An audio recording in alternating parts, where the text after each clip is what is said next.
So mga kabusing, naamoy TMX 125 nga alpha nya. Gunahan mo nga na siya switch. Sama nang gipalit kan man ni bali 3-way ni akong switch pero gamiton niya po na kilalong taas pwede ni siya musiga. Ito nga may patay so kani nga wire may sulod dire. Sulod mas lalom na agi dire laagi na likod dire.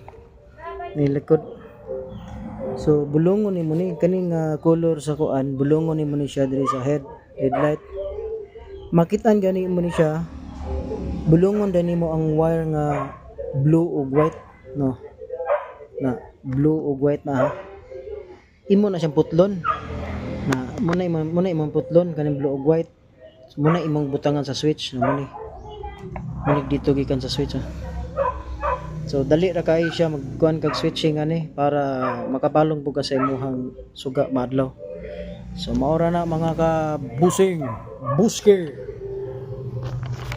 Atong testingan mga kabuske. So naa siya parking light ra niya pero pislito ni mo ning dire. Ni bisag akong ipataas so naa gyapon siya palong.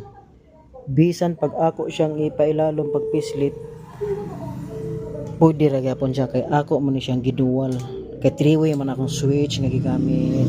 Okay, so dagdag kalaman ha para ni Makoy di man to kay kabalo. So ayo tanawa ni nga video.